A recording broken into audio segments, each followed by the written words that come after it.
नमस्कार, बहुत बहुत स्वागत है आप सभी का। आप देख रहे हैं एनएमएफ न्यूज, आपके साथ मैं हूं नम्रता चौधरी। ईरान में बहुत जल्द तख्ता पलट होने जा रहा है। उल्टी गिनती शुरू हो चुकी है। इसका अंदाजा सामने आई उन तस्वीरों को देखकर लगाया जा सकता है जहां पर लाशों के ढेर लगे हुए हैं। एक सुबह आम जनता उठी, प्रदर्शनकारी प्रदर्शन कर रहे थे, लेकिन अचानक से देखा गया कि डेड बॉडीज ही डेड बॉडीज है। मीडिया के हवाले से जो खबर मिल रही है उसके मुताबिक 12,000 से ज्यादा लोगों पर गोला बारूद बरसाए गए, जिनमें इन लोगों की मौत हो गई। दूसरे पक्ष का कहना है कि 12,000 नहीं, सिर्फ 2400 मौतें हुई हैं। और तीसरा पक्ष कह रहा है कि जी इंटरनेट बंद है, ब्लैकआउट हो रखा है, असली आंकड़ा पता ही नहीं है, हो सकता है 12,000 से ज्यादा हो। यह अब तक का सबसे बड़ा नरसंहार है। अगर आप देखेंगे तो ईरान में जो लोग प्रदर्शन कर रहे थे उन पर गोला बारूद बरसाए गए ईरान की सेना की तरफ से। अब इसीलिए डोनाल्ड ट्रंप की तरफ से भी बाकायदा एक ट्वीट किया गया है जिसमें वो पता है क्या कह रहे हैं।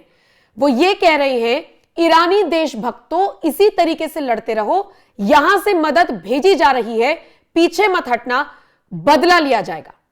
आज इसी खबर पर चर्चा करेंगे। मेरे वरिष्ठ सहयोगी पंकज प्रसून मेरे साथ जुड़े हुए हैं। पंकज जी, खून ही खून, नरसंहार हो गया, डेड बॉडीज पड़ी हुई है ईरान में, अभी भी प्रदर्शन रुका नहीं है। सुनने में आ रहा है कि खामेनेई के इशारे पर यह सारी चीजें हुई, जिसका बदला लेने के लिए अमेरिका तैयार है। सबसे पहले मौत पे बात कर लेते हैं। रॉयटर्स की खबर है ईरानियन ऑफिशियल्स के हवाले से, मतलब जो आधिकारिक है, ईरानियन ऑफिशियल्स खुद स्वीकार कर रहे हैं कि 2000 मौतें हुई। 2000 भी कम नहीं होता। बिल्कुल बिल्कुल। हाँ, और जब 2000 मौतें हुई तो कितने लोग अरेस्ट किए गए होंगे? एक अहमद सुलेमान नाम के शख्स हैं, वो पहले ऐसे शख्स हुए हैं जिनको सार्वजनिक रूप से फांसी दी गई है इस प्रोटेस्ट को भड़काने के इल्जाम में। वो ईरान के तेहरान के एक मोहल्ले में रहते हैं, उनको पकड़ के ले गया। और जो ओपन सोर्स इंटेलिजेंस से जो खबरें आ रही हैं वो कह रही है कि मरने वाले 12,000 से भी ज्यादा हो सकते हैं, क्योंकि किसी को पता नहीं आज की तारीख में कि ईरान में चल क्या रहा है, क्योंकि इंटरनेट बंद कर दिए गए। दूसरा जो ऑप्शन था वो स्टारलिंक था, जिसके थ्रू ईरानियंस अपनी बात बाहर तक भेज रहे थे। अब स्टारलिंक को ब्लॉक कर दिया गया है वहां पे। अब कोई सोर्स नहीं है खबरें बाहर आने का। और 8 और 9 की रात्रि जहां जहां प्रदर्शन हुए, हम सिर्फ अभी तक तेहरान जो उसकी राजधानी है या बड़ा शहर है वहां से रिपोर्टें आ रही है। ग्रामीण इलाकों में क्या हाल है किसी को पता ही नहीं। कितने मरे होंगे कोई जानकारी नहीं, क्योंकि ड्रोन से गोलियां बरसाई जा रही हैं, गाड़ियां चढ़ा दी जा रही हैं। एक हाई स्पीड गाड़ी आता है, जहां भीड़ में प्रोटेस्ट कर रहे हो तो उसमें घुस कर निकल जाता है। एम्बुलेंसेस कम पड़ गए हैं।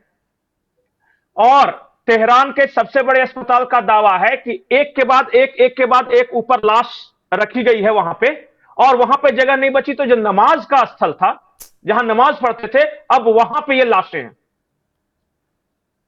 ये इस सदी का सबसे बड़ा नरसंहार है, जब से हम और आप पैदा हुए। मतलब मैंने आज तक नहीं सुना। मैंने मुअम्मर गद्दाफी को देखा, सद्दाम हुसैन को देखा, नासिर को देखा, मोहम्मद मोर्सी को देखा, इतने सारे तानाशाह देखे, लेकिन इतना बड़ा नरसंहार किसी ने नहीं किया। और वो तब जब ब्लैकआउट है, बिल्कुल किसी को कुछ पता नहीं, तब ये हाल है वहां पे। और कम से कम चलिए उन्हीं का कहना माने तो वो कह रहे 2000 तो कम से कम उन्होंने मारे हैं। अरेस्ट कितने हुए हैं किसी को पता नहीं। कितने घायल हुए होंगे, कितनों को मारा गया होगा, कितनों ने कब जाके दम इसका तोड़ा, कोई नहीं। अभी और घायल होंगे, वो भी दम भगवान न करे। लेकिन देखिए जिस तरीके का नरसंहार हुआ है, दुनिया देख रही है।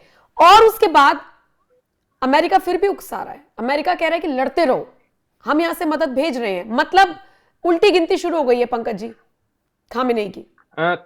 लेकिन कब कब भेज रहे हैं? कहीं ऐसा तो नहीं है कि, देखिए पहले भी ईरान में इस तरह के प्रोटेस्ट हुए थे और उसे ब्रूटली दबाया गया है। ये ईरान का इस्लामिक जो शासन है उसका रिकॉर्ड है कि वो प्रोटेस्ट, जरा सोचिए कि आज की तारीख में वो घरों में घुस घुस कर ये चेक करे कि किसी के पास स्टार लिंक वाला वो रिसीवर तो नहीं है। तो अगर गलती से उनको पता लग जाए, जैसे मैं मोहम्मद सुलेमान की बात कर रहा हूं जिसको फांसी देगी, उसमें सिर्फ शक था किसने प्रोटेस्ट को भड़काया हुआ, सिर्फ शक। और सिर्फ शक के आधार पर फांसी दी गई। और इल्जाम क्या लगा पता है? ईश्वर के खिलाफ युद्ध छेड़ने का इल्जाम। ईरान के कानून में यह है कि अगर आप ईश्वर के खिलाफ युद्ध छेड़ते हैं तो आपको तुरंत फांसी होगी, कहीं सुनवाई नहीं होगी। और ये जो सुलेमान की जो बहन है वो खुद लॉयर है, लेकिन उसको कोई लॉयर एसेस नहीं दिया गया, कहीं कोई सुनवाई नहीं। खींचेंगे और बीच चौराहे पर लटका देंगे।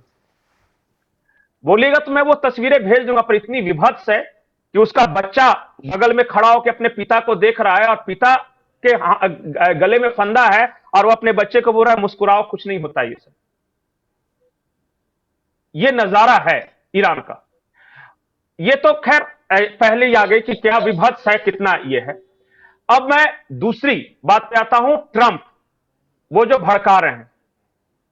ट्रंप, देखिए, ट्रंप अपने कंफर्टेबल व्हाइट हाउस में है और अमेरिकन का अब तक कुछ नहीं गया है।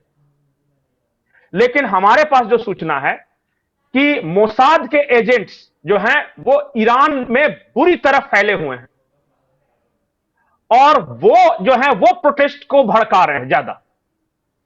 वो ग्राउंड पे ये क्रश कर देते, ईरानियन गवर्नमेंट क्रश कर देती, क्योंकि ये महंगाई के खिलाफ शुरू हुआ था और वो डॉलर के मुकाबले ईरानियन उसका ये शुरू हुआ था, तो उसको एड्रेस करने के लिए। लेकिन अब ये सिविलाइजेशनल वॉर हो गया है। सिविलाइजेशनल वॉर मैं इसलिए बता रहा हूं कि कल जो ईरानियन प्रोटेस्टर्स की तरफ से जो सिंबल सब दिखाए गए थे वो पर्शियन सिविलाइजेशन के सिंबल्स हैं।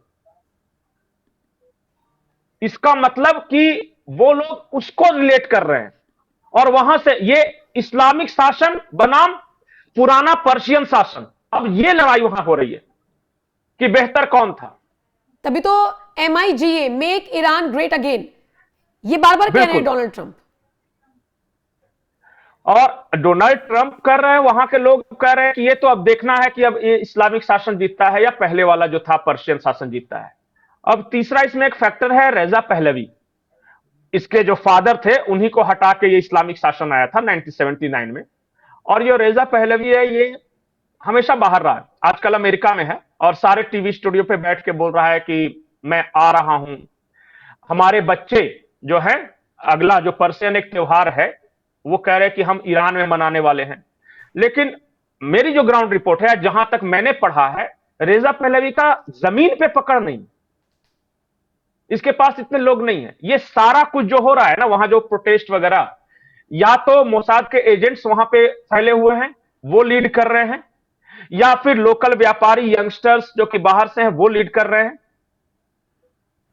और दूसरी तरफ इसी फ्राइडे को जो अयतुल्ला खुमैनी है ना, उन्होंने अपने लोगों को बोल दिया है कि तुम भी सड़कों पे उतरो। फ्राइडे को बोल दिया तुम भी उतरो काउंटर के लिए। और पता है अयतुल्ला खुमैनी के कहने पर कितने लोग उतरे थे इस फ्राइडे को? कितने? 10 लाख के करीब, 10 लाख के करीब पूरे ईरान में वो प्रो इस्लामिक जो लोग थे वो उतरे हैं। अब वहां की सिचुएशन समझिए, जो प्रोटेस्टर्स हैं उनको एक डर यह भी है कि अगर पहचान में आ गए तो मारे जाएंगे। दूसरी तरफ उनके सामने वो लोग हैं जो कि सरकार के समर्थन में उतरे हुए हैं। तीसरा, ये ब्रूटल किलिंग हो रहा है। अब नहीं तो कब? लोग अमेरिका में भी ये सवाल पूछ रहे हैं और इजराइल से ही पूछ रहे हैं कि भैया जब सब मर जाएंगे तब आओगे। बिल्कुल, ये तो बिल्कुल आप सोचिए ना, अगर 12,000 से भी ज्यादा का आंकड़ा है और फिर ट्रंप ये बात कह रहे हैं कि मदद आ रही है, सवाल उठने लाजमी है कब। एक और वहां है जो कि अमेरिका हो या इजराइल, उसको पता है कि हम हवाई बमबारी वगैरह में जीत सकते हैं, बट जैसे ही फुट्स ऑन द ग्राउंड की बात आएगी वो फंस जाएंगे ईरान में, क्योंकि नीचे उतर के जमीन पे जब लड़ने लगेंगे तो फिर उनको सामने से मुकाबला मिलेगा। इसका उन्होंने उपाय ढूंढा है। कल ही एक रिपोर्ट आई है कि पाकिस्तान के रास्ते आतंकी संगठन के लोग घुस रहे हैं ईरान में। दूसरा, इराक के रास्ते कुर्द लड़ाकों को इन्होंने एंटर करवाया है ईरान में, क्योंकि अमेरिकन फौज नहीं उतरेगी वहां पे। अमेरिकन फौज के बदले अमेरिका के हथियार और पैसे से ये सब आतंकी और लड़ाके लड़ेंगे। सुनने में ये भी आ रहा है कि एयर स्ट्राइक भी की जा सकती है अमेरिका की तरफ से। एयर स्ट्राइक करेंगे। खुले तौर पर मैदान में तो आ ही गया ना अमेरिका, कोई मतलब चोरी तो है नहीं कि भाई हम बैक साइड से आपको सपोर्ट करेंगे, तो सिर्फ हथियार प्रोवाइड, ऐसा तो कुछ है नहीं। नहीं, कल इजराइल की भी एक आपात बैठक हुई है, और अमेरिका में कल मैं वो तस्वीर भेज रहा हूं आपको। ये ट्रंप जो हैं वो कल पेंटागन में थे, रात को वो देख रहे थे ईरान का पूरा डिटेल्स, उनको ब्रीफ किया गया है।